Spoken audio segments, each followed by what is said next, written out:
তিন দিন ব্যাপী তাফসীরুল কোরআন মাহফিলের আজকে দ্বিতীয় দিনের চলমান অধিবেশনের সম্মানিত সভাপতি, মঞ্চে উপস্থিত জাতির বিবেক বিজ্ঞ উলামায়ে কেরাম, আমার সামনে সমবেত দিন দরদি ভাইরা, বাড়ি ঘরে অবস্থানরত পর্দানিশীন মা ও বোনেরা, রব্বুল আলামিন আমাদের সবাইকে কোরআনের এই মুবারক মাহফিলে উপস্থিত হওয়ার তৌফিক দিয়েছেন। আমরা সবাই বলি আলহামদুলিল্লাহ।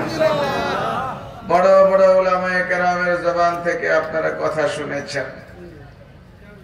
আমার আগের আলোচক আপনাদের সামনে ঈমান এর পরীক্ষা নিয়ে আলোচনা করেছেন।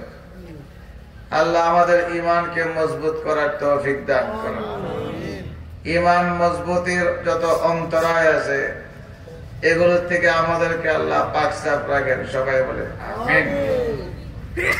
আপনাদের যে সংগঠন কর্তৃক আয়োজিত, এটার নাম হলো ইউনাইটেড ক্লাব। বাংলাদেশে কত জাতের ক্লাব আছে? নাইট ক্লাব, ডে ক্লাব আসেনি। ক্লাবও খালি রাত্রে কাম, দিনও কোনো কাম নাই। কিতা করে ওর গিয়া নাইট ক্লাবে গেলে খালি ফুচকা আর ফুচকি পাওয়া যায়। কথা বলেন না? আবার বর্তমান সৌদি সরকার সে বাইর করছে হালাল নাইট ক্লাব। ইয়া সুবহানাল্লাহ। নাইট ক্লাব কেমনে হালাল হয়েছে আল্লাহ কইতে পারে। ছাগলের লেদা যদি মিষ্টির ফুলকলির মিষ্টির বাক্সর ভিতরে ঢুকায়, বলেন এটাকে ছানা সন্দেশ হয়ে যাব? বাক্স তো ফুলকলির, বাংলাদেশের ব্র্যান্ডের কোম্পানি ফুডের ফুলকলি, 7 কোম্পানি, বনফুলের বাক্স। বিয়ের জন্য বিয়ে নিয়ে আইছে প্যাকেট কইয়া, খুললে দেখে ইয়া সুবহানাল্লাহ, ছাগলের লেদা। ছাগলের বিষ্ঠা, ছাগলের লেজ যেরকম ভাবে সুন্দর মুরুকে আবরণ দিলে এটা কোনোদিন মিষ্টি হয় না, লেদা লেদাই থাকে। যত হালাল লেবে লাগাক, নাইট ক্লাব তো নাইট ক্লাবে, এটা আবার হালাল হয় কেমনে? কথা বুঝে না মৌলভীবাজারের মানুষ আমার। মুহতারাম হাজিরিন, বাংলাদেশের নাইট ক্লাবের নামে বহু অপকর্ম হয়। আমার পড়াশোনার দীর্ঘ সময়টা হলো ঢাকাতে। আমার আগের বক্তা যিনি আলোচনা করেছেন, আমরা একই মাদ্রাসায় পড়াশোনা করছি। ওনার বাড়িও হবিগঞ্জে, বান্যাসুন, আমার হলো সদরে। সৌরভ ভাই দেখতাম আমরা। ঢাকাতে থেকে দেখলাম নাইট ক্লাবে কি হয়। ক্লাবের ভিতরে আমরা ঢুকছি না, এটা ফজরের সময় হাঁটার জন্য যখন রাস্তা বের হতাম ফজরের নামাজে পড়ে, দেখতাম কিছু গাড়ি চলায়, ফুচকায়ও চলায়, ফুচকিও চলায়। ইটা করে গালের মধ্যে লাল নীল, মাঝে মধ্যে রঙের দাগ, মাঝে মধ্যে খামচার দাগ। এটা বুঝে না কিচ্ছু।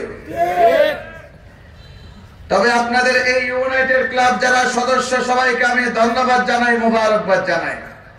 তারা ইচ্ছা করলে গানের আয়োজন করতে পারতেন, তারা ইচ্ছা করলে নাটকের মঞ্চ তৈরি করতে পারতেন, তারা ইচ্ছা করলে যাত্রাপালার গানের আয়োজন করতে পারতেন, কিন্তু তাদের অন্তরে কোরআনের ভালোবাসা, এই জন্য তারা প্রতি বছর প্রায় 37 বছর যাবৎ কোরআনের তাফসীর করেন। জোরে বলেন আলহামদুলিল্লাহ। এইটা আমাদের দেশের কিছু নব্য বুদ্ধিজীবী আছে, এদের সহ্য হয় না। এখানে কেউ আছে নাকি কি দলের ফাঁকিতে লাগি? কি দলের আছে নাকি কেউ?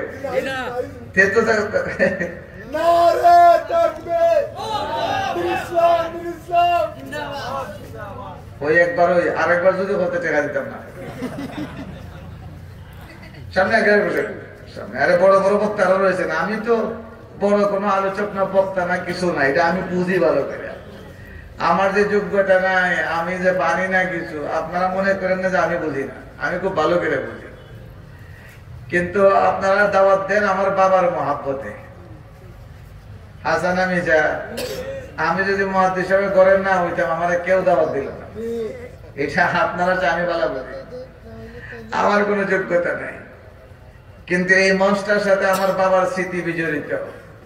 স্মৃতি জড়িত। এই জন্য আমি খুব মনে করি ইউনাইটেড দুর্লভপুর তাফসীরকে, কারণ এই সমস্ত জায়গায় যখন আসে আমি আবেগ তাড়িত হই, আমি কিছু নেওয়ার চেষ্টা করি, বুঝছেন? আমার কোনো আসল যোগ্যতা নাই, কিন্তু আমার বাবা দীর্ঘ জীবন এই মঞ্চে কথা বলতেন। আরো এরকম কিছু মঞ্চ আছে সারা বাংলাদেশে, এগুলো আমি মিস করি না, যেগুলো নিয়মিত আমার আব্বা যাতায়াত করতেন, আমি ওখানে যাই। আপনাদের এখানে এটার জন্য আসছি। কাজে আমি খুব বড় বক্তা না, বড় বড় বক্তারা আছেন। মুবারক সাহেব, ফরিদুদ্দিন আল মুবারক দামাত বরকাতুহু, তিনিও আছেন, ইনশাআল্লাহ কথা বলবেন। আরো যেন কে কে আছে, আমি অল্পই কথা বলবো। তো মুহতারাম হাজিরিন, এই যে ক্লাবওয়ালারা এখন তাফসীর করায়, বাংলাদেশের এক শ্রেণীর মানুষ আছে, এরা আসলে দেহটা ভাষাগত ভাবে দাবি করে এপার বাংলা, কিন্তু তাদের কথার বাতায় বোঝা যায় এরা এপার বাংলা না, আসলে অপার বাংলা। অনেকেই অনেক কথা বলেছেন, বাংলাদেশে এক মুরগি চূড়া আছিল, অনেক কথা কইত, কি লম্বা লম্বা মুস্তা, আর টকশোতে বসে বসে তার গায়ে যে কত জ্বালা ছিল, ওতে কেন অজু লেখা হয়, দেখছেন আপনারা? এখন এক মুরগি চূড়া গেছে জেলে, এখন তার আরেক মামাতো ভাই বাইরেছে কিশোরগঞ্জের, ওর নাম হইল ফজলুল হক না ফজলুর রহমান, কেন বাবা রে বাবা, কি বক্তব্য তার, কিশোরগঞ্জে বাড়ি। তো মোল্লারা খায়া কোনো কাম পায় না, সারা রাত ওয়াজ করে, আজকাল হেলিকপ্টার দৌড়ায়, টেহার খেলা, বাংলাদেশের সংস্কৃতি নষ্ট করে যাচ্ছে। কিশোরগঞ্জে বাড়ি, আগে গান হইতো, বাউল হইতো, মাজারে যাইতো, উরুস হইতো, এই মোল্লারা সারা রাত ওয়াজ করে, এখন গান হয় না, বাংলাদেশের সংস্কৃতি নষ্ট হয়ে গেছে। বাংলাদেশের সংস্কৃতি নষ্ট হয়েছে না, তোমার পায়জামা ছিঁড়ে গেছে, কথা কয় না? বাংলাদেশের সংস্কৃতি কাকে বলে আপনি কি বোঝাতে চান? এ বাংলাদেশ এখন রাম বাবার দেশ না, এটা শাহজালালের দেশ, এটা শাহপরানের দেশ, এটা হুসাইন আহমদ মাদানির কদমের দেশ, এটা শেখে কওলিয়ার দেশ, এটা শেখে বাগার দেশ, এটা শেখ বন্নবীর দেশ, এটা শেখ ফুলবাড়ির দেশ, এটা হাবিব জহুদের দেশ, এটা মুফতি আমিনের দেশ, এটা আল্লামা আহমদ শফির দেশ, এটা শেখে হরিগঞ্জের দেশ, জুনায়েদ বাগানগরীর দেশ, এটা নুরুদ্দিন কাসিমের দেশ। এই দেশের সংস্কৃতির নাম আল্লাহু আকবার, এই দেশের সংস্কৃতির নাম হলো তাফসীর মাহফিল। যারা রঙিন স্বপ্ন দেখো, এই দেশের তাফসীর মাহফিল বন্ধ করবা, এখানে আওয়াজ বন্ধ করে দেবা, আজান, এখানে মসজিদ বন্ধ করে দেবা। আমি স্পষ্ট ভাষায় ঘোষণা দিতে চাই, যারা রঙিন স্বপ্ন দেখে এই দেশের তাফসীর মাহফিলকে বন্ধ করার, সমাজ সমিতি বন্ধ করার, কোরআনের তাফসীরকে বন্ধ করার যারাই চেষ্টা করবে, আগামী দিনে এবার বাংলায় থাকতে পারবে না, এবার বাংলায় যেতে হবে, মোদির কুলে যেতে হবে। আর কতজনে কত স্বপ্নে দেখছে, সব স্বপ্ন কিন্তু বাস্তবায়ন হয় না, বলেন ঠিক না বেটে? ওই আমরা বাংলাদেশের বিশিষ্ট মুফাসসিরিন করা হযরত আনসারী সাহেব আইছেন এখানে কতবার, আনসারী সাহেব এক ওয়াজ করছেন ঢাকায়। তা আমরা কত স্বপ্নে দেখছি বাংলাদেশে, আগে ছোটবেলায় দেখতাম মাশাআল্লাহ কি সুন্দর বাথরুম টাইলস করা, বইয়া পেশাব করতেছে, কি মজা লাগতেছে। হঠাৎ করে যখন ঘুম ভাঙছে দেখি বিছনা মুত্তে খেতা বেজে গেছে।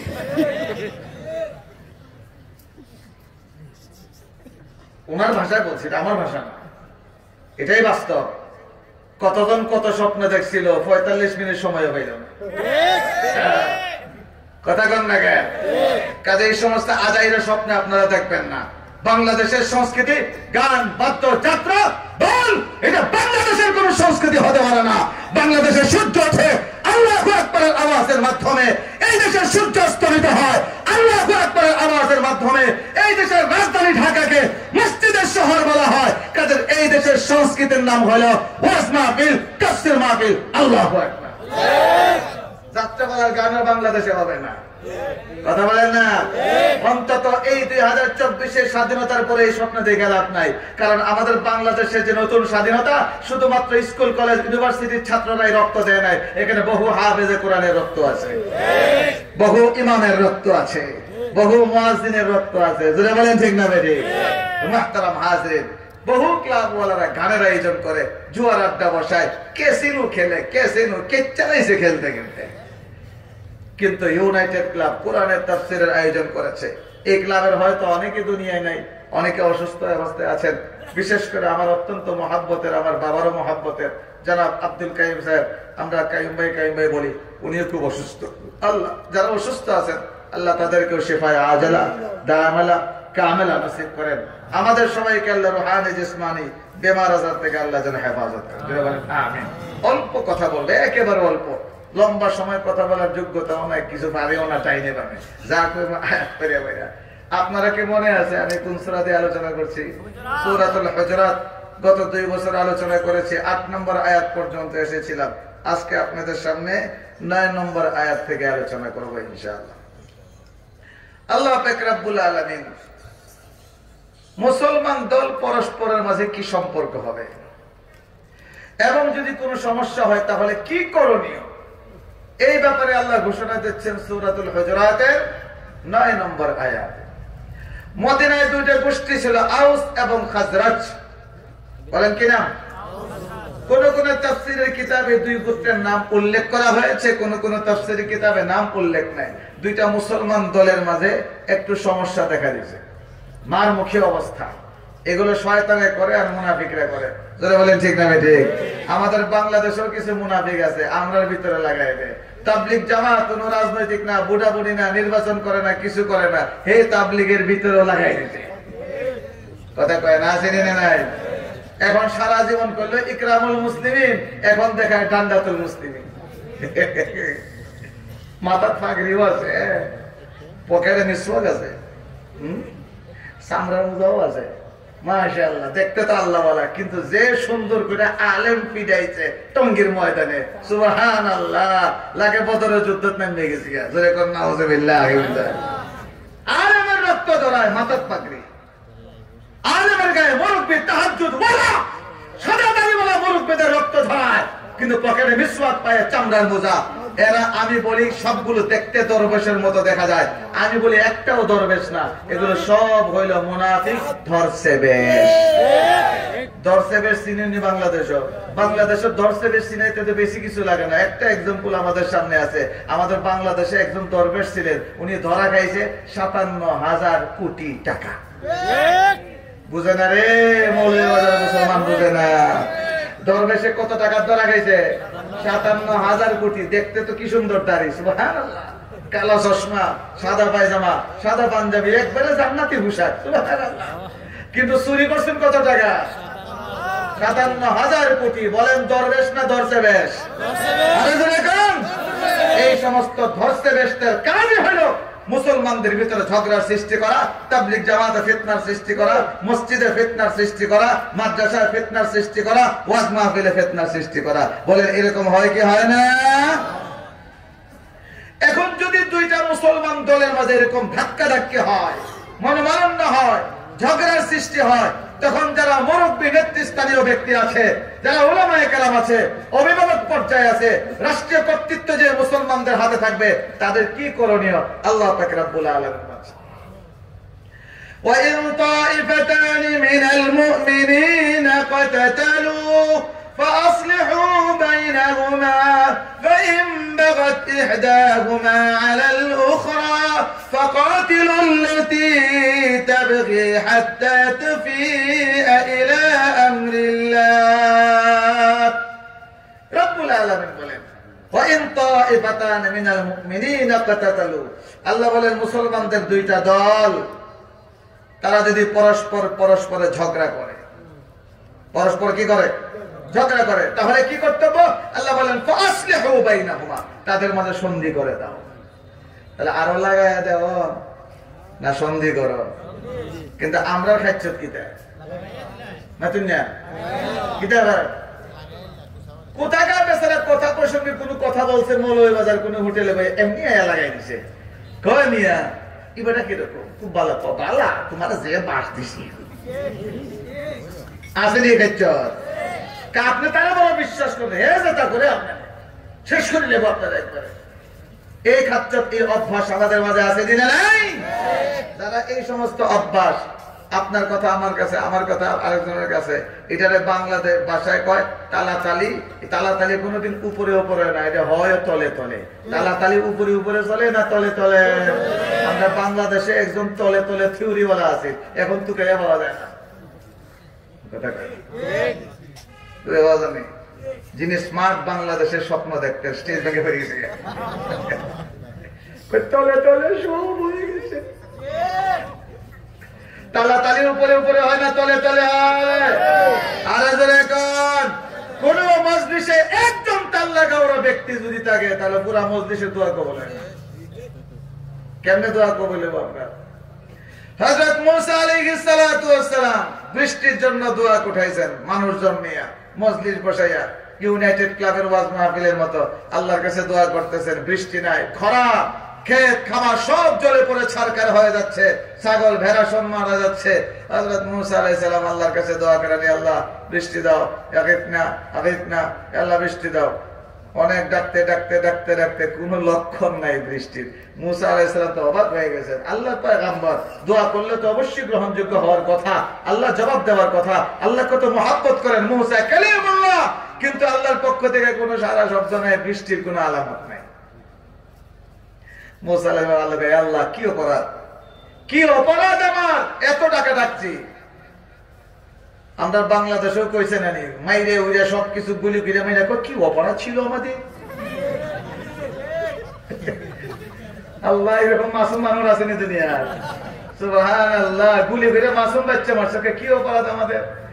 শত শত হাজার হাজার হাফেজে কোরআনকে শাপলা চত্বরে রক্তাক্ত করছে, কি অপরাধ আমাদের? কোনো অপরাধ নাই। ওই কুমিল্লার এক বক্তা আছে, কক করে মাসুম। তো মুসা আলাইহিস সালাম তো এমন না, সত্যি আল্লাহকে জানতে, আল্লাহ কি অপরাধ, এত দোয়া করছি, বৃষ্টির কোনো খবর নাই। আল্লাহ পাক রব্বুল আলামিন, আপনার কষ্ট হইতেছে? মুসা আলাইহিস সালামকে ডাক দিয়ে বলেন, মুসা তুমি যতই দোয়া করো আমি বৃষ্টি দিব না। কারণ হলো তোমার এই মজলিসে একজন পাপী আছে, এই পাপীকে যতক্ষণ পর্যন্ত তুমি তোমার মজলিস থেকে না উঠাইবা ততক্ষণ পর্যন্ত আমি আল্লাহ তোমার দোয়া কবুল করব না, আমি বৃষ্টি দেব না। এখন মুসা আলাইহিস সালাম ঠান্ডা নবী না গরম নবী? আমার বাপের মধ্যে কিছু আছে মুসা আলাইহিস সালামের জীবন, দেখছেন আপনারা? সুবহানাল্লাহ, উপায় নাই। আমি যখন প্রথম প্রথম প্রোগ্রাম করি, আরেকদিন ডাক দেখুন কোনানো মতে মতে পুরা বেশি প্রোগ্রাম করবে, ঠিক গেলে বেরিয়ে কই পুরা মতে মতে ফরানি দিয়ে প্রোগ্রাম লাগতো। তো মুসা আলাইহিস সালাম তো গরম রাগ করছেন, হ্যাঁ এত বড় স্পর্ধা, হাত নামায় চিৎকার শুরু করছেন, এই কে অপরাধী, বের হ আমার মজলিস থেকে, তোর কারণে দোয়া কবুল হয় না, বের হ। বাংলা একটা প্রবাদ আছে, কানা মনে মনে। এখন যে অপরাধী সে তো জানে, কিন্তু সে চিন্তা করলো আমি যদি এখন উঠে যাই এখান থেকে, তাহলে কালকের থেকে তার মৌলভীবাজার টাউনে বের হতে পারবো না। রাস্তায় বের হলেই এলাকার পোলাপালিকে, ও চাচা তুমি না বেগুনি। আর যদি বসা থাকি তাও বিপদ, কারণ মুসা কালিমুল্লাহ আল্লাহর নবী, আল্লাহ মুসা আলাইহিস সালামের সাথে কথা বলেন দীর্ঘক্ষণ। মুসা আলাইহিস সালাম চিৎকার করার পরে যদি আমি না উঠি, আল্লাহ তো মুসাকে ওহীর মাধ্যমে জানায় দেবেন, আর মুসা যদি ওহীর মাধ্যমে আমার পরিচয় পান তাহলে লাড়ির বাড়ি একটাও মাটি পড়তো না। বেচারা মহা বিপদে পড়ে গেছেন, কি করবে? উঠলেও বিপদ, বইলেও বিপদ। আহা, মানুষ যখন সব কুল হারিয়ে ফেলে, কারো কাছে আশ্রয় পায় না, কোন পথ পায় না, আল্লাহ বলেন ইয়া বাগিয়াল খাইর, হে কল্যাণ প্রার্থী আমার কাছে চা। এই লোকটা এখন মাথা নিচ দিকে দিয়া আল্লাহর সাথে কানেকশন শুরু করে দিছে। সুবহানাল্লাহ, কানেকশন কার সাথে? এই লোকটা আল্লাহর কাছে বলে, ইয়া আল্লাহ আমার অপরাধের খবর তো কেউ জানে না, মুসা নবীও জানেন না, আমার আত্মীয় স্বজন কেউ জানে না, এই মজলিসে কেউ জানে না আমার অপরাধ, মাওলা একমাত্র তুমি জানো। ইয়া আল্লাহ আমি তো কেউ কাছে স্বীকার করি নাই, রব্বুল আলামিন অপরাধ করলাম, গুনাহ করলাম, পাপ করলাম, ইয়া আল্লাহ আমি তোমার কাছে তওবা করতেছি, যে অপরাধের কারণে তুমি বৃষ্টি আটকায় রাখছো, ইয়া আল্লাহ আমি ওয়াদা করছি জীবনে আর এই গুনাহ করব না। মাথা নিচ দিকে দিয়া আল্লাহরে কইতাছে, এই কথা বলতে বলতে তার চোখ দিয়ে পানি বের হয়ে গেছে। বলেন এই পানিটা কিসের পানি? তওবার পানি। বলেন কিসের পানি? তওবার পানি। যখন তার চোখ বেয়ে পানি বেয়ে বেয়ে জমিনে পড়ে গেছে, এমনি ঝরঝর করে আসমান থেকে বৃষ্টি পড়া শুরু হয়েছে। আর একটু আস্তে সুবহানাল্লাহ বলে ভালো হইব। যেই মাত্র ঝরঝর করে বৃষ্টি পড়া শুরু হয়েছে, এখন মুসা আলাইহিস সালাম অবাক হয়ে গেছে। এতক্ষণ লোকটা ছিল বিপদে, এখন মুসা আলাইহিস সালাম পড়ছেন বিপদে। মুসা আলাইহিস সালাম চিন্তা করলেন, আমি এত চিৎকার করলাম, আল্লাহ বলছেন এর মজলিসে একজন পাপী আছে, যতক্ষণ পর্যন্ত এই পাপীটা না উঠবে ততক্ষণ পর্যন্ত আল্লাহ বৃষ্টি দিবেন না। কিন্তু কোন পাপী তো উঠলো না, আবার বৃষ্টি এসে গেল। এখন মানুষ তো আমাকে সামনে আর বিশ্বাস করবে না, মানুষ তো মনে করবে মুসা ধাপ্পাবাজি করে, আমি তো কোনো ধাপ্পা দেই নাই, আল্লাহই তো বলছেন পাপী না উঠলে বৃষ্টি হবে না। আমি এত চিৎকার করলাম, এত ধমক দিলাম, কোন একটা লোক উঠতে দেখলাম না, কিন্তু আল্লাহ বৃষ্টি দেয়া দিল। এখন মুসা আলাইহিস সালাম আল্লাহকে ডাক দিয়ে বলে, হে আল্লাহ, তোমার লীলা বুঝলাম না কোনটা। তুমি বললা পাপী না উঠলে বৃষ্টি হবে না, কোনো পাপী তো উঠলো না। এবার রব্বুল আলামিন বলেন, মুসা, যেই পাপী ব্যক্তির কারণে আমি বৃষ্টি বন্ধ রেখেছিলাম, এই পাপী ব্যক্তির কারণে আমি বৃষ্টি দিচ্ছি। আস্তে করবেন। মুসা আলাইহিস সালাম বলেন, কেমনে? রব্বুল আলামিন বলেন, আমি আল্লাহর নীতি, আমার কোন গুনাহগার বান্দা যদি আমার কাছে তওবা করে, ইস্তেগফার করে, কোন বান্দা যদি তার তওবার চোখের পানি দিয়ে জমিন ভিজায় দেয়, আল্লাহ বলেন আমি আসমানের রহমতের বৃষ্টির পানি দিয়ে জমিন ভিজায় দেই। আমার বান্দা চোখের পানি দিয়ে জমিন ভিজাইছে তওবা করে, এইজন্য আমি রহমতের বৃষ্টি দিয়ে ভিজাই দিয়েছি। এখন মুসা আলাইহিস সালাম বলেন, আল্লাহ, লোকটা কেডা? আল্লাহ বলেন, অসম্ভব। হে মুসা, তুমি জানো না আমার নাম সাত্তার? এই বান্দা গোপনে গুনাহ করেছে, গোপনে আবার তওবা করেছে, কিয়ামত পর্যন্ত আমি সাত্তার আল্লাহ এই লোকের পরিচয় আমি কাউকে বলবো না। মুসা, তুমি আমার নবী হতে পারো, তোমাকেও বলবো না। আমি সাত্তার, গোপনে গুনাহ করেছে, গোপনে তওবা করেছে, আমি তো প্রকাশ করবো না। এখন মুসা আলাইহিস সালাম বলেন, আচ্ছা বুঝলাম, আপনি প্রকাশ করবেন না, কিন্তু আল্লাহ কি অপরাধ ছিল তার? কি অপরাধটা ছিল যে কারণে আপনি বৃষ্টি বন্ধ রাখছেন? আমি নবী হয়ে এত দোয়া করলাম। আল্লাহ বলেন, এটা বলা যাবে। তার অপরাধ ছিল তলে তলে। বলেন কি? মানে তার স্বভাব ছিল তাড়াতাড়ি করত, একজনের দোষ আরেকজনের কাছে, একজনের দোষ আরেকজনের, তাড়াতাড়ির অভ্যাস ছিল। এই জন্য আল্লাহ পাক রব্বুল আলামিন বলেন, এই অপরাধের কারণে, তার কারণে এতক্ষণ আমি বৃষ্টি বন্ধ রাখছিলাম, কিন্তু লোকটা তওবা করে ভালো হয়ে গেছে, এই জন্য বৃষ্টি দেয়া দিলাম। এত বড় অপরাধ কিন্তু আমাদের সমাজের অভ্যাস হইল, মীমাংসা করবো দূরের কথা, আরো লাগাই দেয়, আরো লাগাই দেয়। মানে এখন লাগলে গ্রাম্য, আমাদের বাংলাদেশে গ্রামে কিছু মুরব্বী আছে, মুরল যাদেরকে বলা হয়, কি বলা হয়? মুরল। আপনার মাইয়ার বিয়া ঠিক হয়েছে, বিয়ার তারিখ ঠিক করার সময় যদি মুরলকে না রাখেন, বাস কসম খাইব, কই আমারও তো বিয়া ঠিক করছে, কেমনে বিয়া দিয়ে দেখতাম। আসেনি না নাই? অত 5-6 মাস চলে গেছে, কোনো বিচারের দাওয়াত পায় না, টাকাও পায় না, রও মাছ পায় না। এমনি দেখবেন কোন লোকের কোন সমস্যা, যা তুই ভাঙ্গে শুরু করার পর আমি দেখবো না। বলেন আসেনি না নাই? এরপরে মাশাআল্লাহ গন্ডগোল লাগলো, বিচারের তারিখ হলো। এখন যে বিচার সত্যিকার অর্থে ইনসাফের বিচার প্রার্থী, ইনসাফ প্রাপ্ত, দেখা যায় বিচারটা তার পক্ষে না গিয়া জালেমের পক্ষে চলে যায়। কের মাধ্যমে গেল? একটা রৌ মাছ। কথা কয় রৌ মাছ কার কাছে দিয়ে জানেন? এই মুরব্বীর কাছে যায়, আগে খবর লয় মুরব্বী কই আছে, মুরব্বী বাড়িতে নেই, এমনি রৌ মাছটা লয়ে বাড়িতে যায়, গিয়া কয় সাপ আছেন বাড়িতে? ভিতর থেকে কে? আমি সাপের দোকান। সাপ তো বাড়িতে নাই। শাশি একটু আইবানি কয়ে বড় একটা রৌ মাছ পাইছিলাম, বিলো আপনার লাগে রাখি দিচ্ছে। নেই রৌ মাছ বেচি তো শাশি, মাশাআল্লাহ বড় রৌ মাছ দেখে দিলটা এমন বলছে, শাশি একখান কথা, কালকে একটা বিচার আছে, শাশারে কইবা আমার একটু দেখে নিবার লাগে। হেডকোয়ার্টারে গেছে, কথা কয় না, এটা এমন ফির সব আলেম বলেন, গাইরে আলেম বলেন, জেনারেল শিক্ষিত বলেন, ডক্টর ইউনুস বলেন, সাবেক প্রেসিডেন্ট বলেন, তারপরে স্বরাষ্ট্রমন্ত্রী বলেন, সব হইল এই পীরের মুরিদ। এই পীরের একটা নাম দিয়েছিলেন আমার বাবা, এই পীরের নাম হইল হযরতে সুঙ্গা পীর। আমার বাবা নাম দিয়েছিলেন, আমি না। সব সুঙ্গা পীরের মুরিদ। আমরা যখন ঢাকা পড়তাম, আমাদের সাথে এক ছাত্র ছিল, আল্লাহ জানে, এখানে ভিডিও হইতেছে, তার কাছে নাম তো আর বলবো না, এই লোক দেখতে হাসবে। অনেক মেধাবী ছাত্র ছিল, কিন্তু সাংঘাতিক দুষ্ট, এমন কোন দুষ্টামি নাই সে করে না, কিন্তু ছাত্র সেই রকম। এখন রাতের বেলা মাগরিবের পরে হুজুরে হাজিরা ডাকেন, কে কে আছে না আছে, লাগাতার 3 দিন নাই, মাগরিবের পরে নাই মাদ্রাসা, কিন্তু তার সবক নাগা নাই, সবক ক্লাসে জিজ্ঞেস করে সবার আগে বলে। 3 দিন যখন নাই, হুজুর ছিলেন খুব কড়া, এখন তো সে খুব ভালো করে জানে। 4th দিন হুজুর যখন হাজিরা রাখার জন্য আসছেন, হ্যাঁ জানে যে উত্তম মধ্যম পর্ব, আজকে আর উপায় নাই। 4th দিন আবার দেখা যায় হুজুর হাজিরা রেখে নাই, এমন রাগ করছেন হুজুর, চোখ বাঘের মতো, রাখতে যদি না মানছি।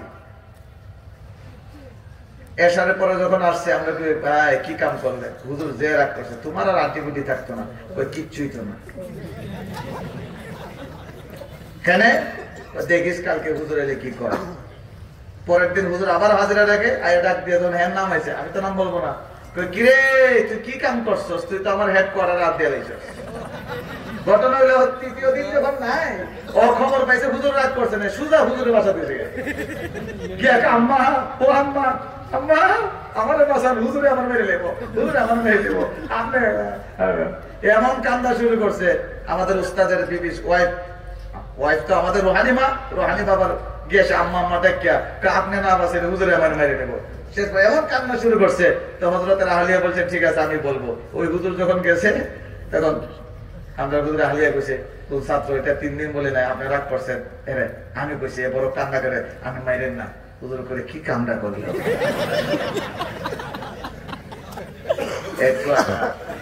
মুহতারাম হাজিরিন, আমাদের সমাজের কিছু মানুষ আছে, কিছু মোরাল আছে, সমাজের ফিতনার সৃষ্টি করে, ঝগড়ার সৃষ্টি করে। কেন?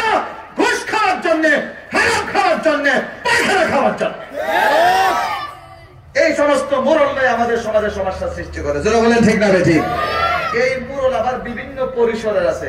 একটা হলে ফ্যামিলির ভিতরে কিছু মোরল থাকে, কথা কয় না, বড় ফ্যামিলি, 5 ভাইয়ের সংসার, 4 ভাইয়ের সংসার, এই ফ্যামিলির ভিতরে এক শ্রেণীর মোরল থাকে, জালে জালে লাগাই দে, ভাইয়ে ভাইয়ে লাগাই দে, এরপরে উনি মাতবরি করবেন। যারা বলেন ঠিক না বেঠিক?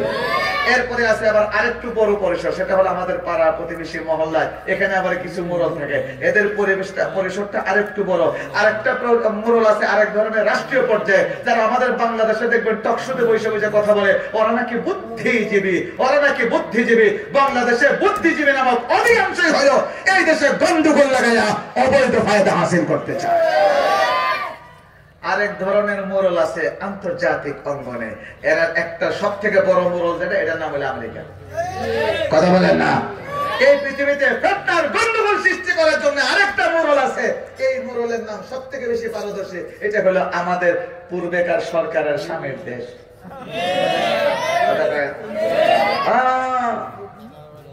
এরা আমাদের দেশে এই সমস্ত আড়ালে অবডালে গোয়েন্দা সংস্থা, ইন্টেলিজেন্সের মাধ্যমে আমাদের সমাজের মুসলমানদের ভিতরে, আমাদের রাজনৈতিক অঙ্গনে ওরা মারামারি আর ফিতনা সৃষ্টি করে। কেন?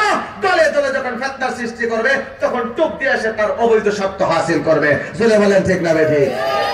তবে এখন বাংলাদেশটা একটু পরিবর্তন হয়েছে, এখন নতুন প্রজন্ম বড় সচেতন। কাজে ও মোরলরা সবসময় কল্লা ঢুকায় না, সবসময় কল্লা ঢুকায় না। কল্লা ঢুকায় কখনো কখনো ধান খাওয়া যায়, কখনো কখনো ধরা পড়লে কল্লাটাই কাটা যায়।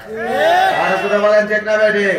আরে মুহতারাম হাজিরিন, আল্লাহ পাক রব্বুল আলামিন পবিত্র কোরআনে বলেন, দুইটা মুসলমান দলে যদি ঝগড়ার সৃষ্টি হয়, ফিতনার সৃষ্টি হয়, মারামারির সৃষ্টি হয়, তোমরা এটাকে উস্কে দিও না, তাদেরকে উত্তেজিত করো না। আল্লাহ বলেন ফাসলিহু বাইনাহুমা, তাদেরকে সংশোধন করে, তাদেরকে সন্ধি করে দাও।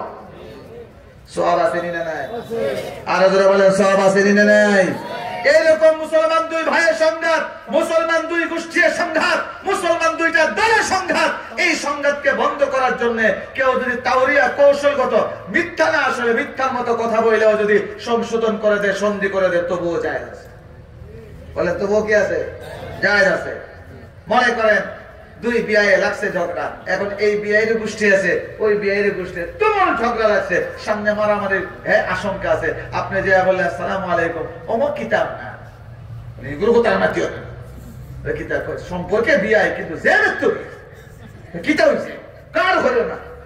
না আপনি ভুল হচ্ছেন, আমি তো কালকে তার লোকে ফাংশিপ বিয়ে খাইলাম, আপনার যে প্রশংসা করছেন সুবহানাল্লাহ, তাহলে আপনার 80, আপনি কিতাব আর এই বিয়ের গিয়ে কইলো আপনার যে বিয়ের লোকে আপনার ঝগড়া, এতে খেয়ে লাগায় আপনারে, আমি তার লোকে কালকে দাওয়াত খাইলাম, তার যে সুন্দর মাতমাতা আর আপনার যে প্রশংসা আমি করছেন সুবহানাল্লাহ, আমি ফাংশিপ বইয়া রুচি খাইতাম পারছি না, তার প্রশংসা শুনতে শুনতে আমার পেট পড়ে গেছে। বলেন এরকম যদি দুটো পক্ষকে বলে, সংঘাত গরম হবে না ঠান্ডা হবে? আরো গরম হবে না ঠান্ডা হবে? আজকে তাবলীগ জামাত বড় আফসোস, যেই তাবলীগ জামাতের 100 বছরের ইতিহাস, সারা বিশ্বব্যাপী লক্ষ লক্ষ কোটি কোটি মুসলমান হেদায়েত পাইছে, আজকে এই তাবলীগ জামাতের ভিতরে মুনাফিক মার্কা কিছু ধরছে বেশ দুইকা টানাটানি কইরা তাবলীগ জামাতটাকে দুই খণ্ড করে দিয়েছে। জোরে বলেন ঠিক না বেঠি? এখন আমাদের করণীয় কি আরো উস্কে দেওয়া না সংঘাত বন্ধের জন্য দোয়া করা, চেষ্টা করা, বন্ধের জন্য দোয়া করা? হ্যাঁ, তবে যদি আকীদা বিরোধী কোনো কথা কেউ বলে তার সাথে আমাদের আপোষ চলতে পারে না। আরো জোরে গান। আকীদা বিরোধী, আকীদা যদি খারাপ হয় তার সাথে আমরা একসাথে চলতে পারি না। আল্লাহ পাক রব্বুল আলামিন পবিত্র কোরআনে দৃষ্টান্ত দেখাইছেন। হযরত নূহ আলাইহিস সালাতু ওয়াস সালাম মহাপ্লাবন যখন শুরু হলো, চতুর্দিক থেকে পানি উঠতে শুরু করেছে, মহিলাদের চুলার ভিতর থেকেও পানি উঠতে শুরু করেছে। নূহ আলাইহিস সালাম বুঝে ফেলেছেন যে আর রক্ষা নাই। এখন হযরত নূহ আলাইহিস সালাম তার উম্মত বিভিন্ন প্রাণী জোড়া জোড়া নিয়ে নৌকায় উঠছেন। হঠাৎ করে দেখলেন নূহ আলাইহিস সালামের ছেলে, সে ছিল কাফের, এক কোণায় দাঁড়ায় রয়েছে। নূহ আলাইহিস সালাম নিজের সন্তান তো বড় দয়া হয়েছে, তখন ডাক দিয়ে বলছেন, ইয়া বুনাইয়া আরকাম মা'না ওয়া লা তাকুম মা'আল কাফিরিন। قال سآوي إلى جبل يعصمني من الماء قال لا عاصم اليوم। নূহ আলাইহিস সালাম বলেন, হে ছেলে, আজকে বাঁচতে পারবে না। আজকে আমার এই জলযান ছাড়া, আমার এই জাহাজ ছাড়া আল্লাহর মহাপ্লাবন থেকে কেউ বাঁচাতে পারবে না। কিন্তু সে তো কাফের, ভিতরে ঈমান নাই, আল্লাহর ক্ষমতার আন্দাজ নাই। কেউ বাবা চিন্তা করো না, বাবা চিন্তা করো না, যত বড় বন্যা আসুক, যত বড় প্লাবন আসুক, আমার কোনো সমস্যা নাই। আমি দৌড় দিয়া মাদক কুণ্ডে পাহাড়ে উঠে যাবো। নূহ আলাইহিস সালাম বলে, হায় পুত্র, তুমি জানো না, কালা লা আসিমাল ইয়াউম, আজকে বাঁচানোওয়ালা কেউ নাই। সারাটা পৃথিবীর সমস্ত পাহাড় পর্বত সব পানিতে নিমজ্জিত হয়ে যাবে, তুমি জানো। হযরত নূহ আলাইহিস সালাম তার ছেলেকে ডাক দিলেন। আল্লাহ সাথে সাথে ডাক দিয়ে নূহ, قال يا نوح إنه ليس من أهلك إنه عمل غير صالح।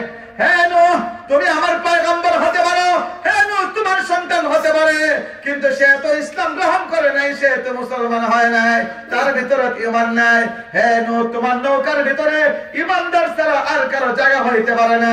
যদি তোমার কলিজার টুকরা সন্তান, কিন্তু ঈমান না থাকার কারণে তোমার সাথে তার আপোষকামিতা চলতে পারে না।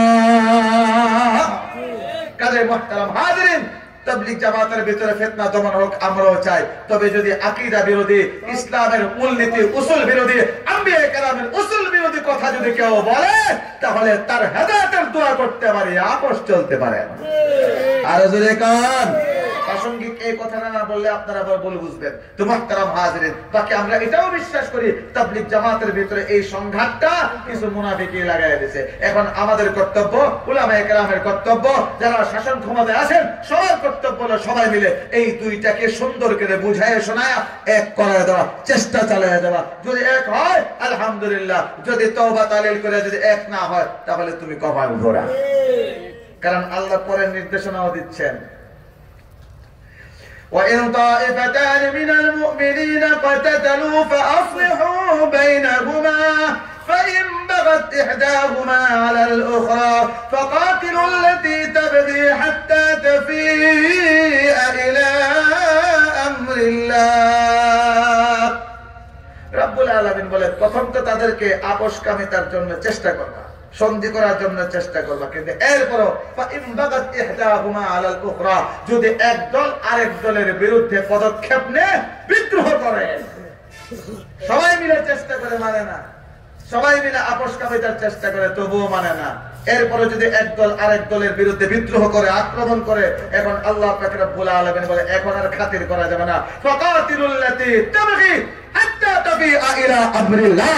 যারা বিদ্রোহ করে, মুরব্বিদের কথা মানে না, আলেমদের কথা মানে না, রাষ্ট্রের কথা মানে না, রাষ্ট্রে যারা প্রতিনিধি, জনপ্রতিনিধি, মন্ত্রী, দায়িত্বশীল, এদের কথাও মানে না, আল্লাহ বলেন ফাকাতিলু, এদের বিরুদ্ধে যুদ্ধ করো। ও আমার ভাইয়েরা, কেমনে কেমনে মিলা যায়? উলামায়ে কেরাম কত চেষ্টা করলেন, তওবা করে নাই, বদ আকীদা বাদ দেয় নাই, এরপরে প্রশাসন চেষ্টা করছে সুন্দর করে বন্টন করে দেয়া দিছে, আপনারা এতদিন মসজিদে থাকবেন, তারা এতদিন থাকবে, আপনারা এইভাবে ইজতেমা করবেন, আপনারা এইভাবে করবেন, সুন্দর মতে চলুক না।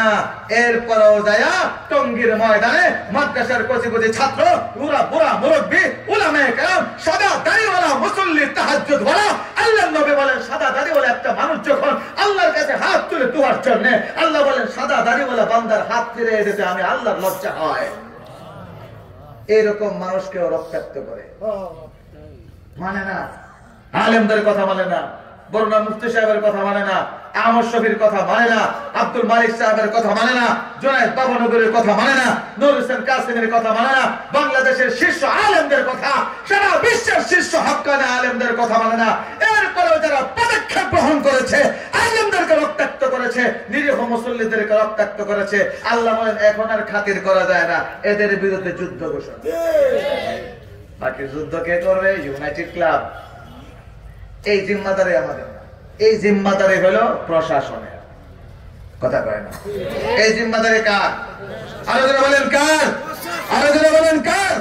প্রশাসনের দায়িত্ব ছিল যারা নিরীহ মানুষকে রক্তাক্ত করেছে, টঙ্গীর ময়দানকে কলঙ্কিত করেছে, ইজতেমার মাঠটাকে কলঙ্কিত করেছে, এদেরকে বাংলাদেশে সম্পূর্ণরূপে নিষিদ্ধ করা, এটা ছিল প্রশাসনের দায়িত্ব। কিন্তু বিগত প্রশাসন আরো ইচ্ছা করে লাগায়, আরো জোরে কি করছে? আরো সংঘাত লাগাই দিছে। যারা মুসলমানদের ভিতরে সংঘাত লাগায়, যারা তাবলীগ জামাতের সংঘাত লাগায়, শুনে রাখো পরকালে তোমাদের কড়া দণ্ডায় হিসাব দিতে হবে আল্লাহর আদালতে। আরো জোরে বলেন ঠিক না বেঠিক?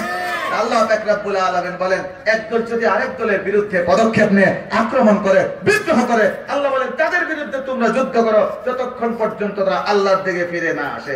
আমার কথা না আল্লাহর কথা? বলেন কোন সূরার কত নম্বর আয়াত?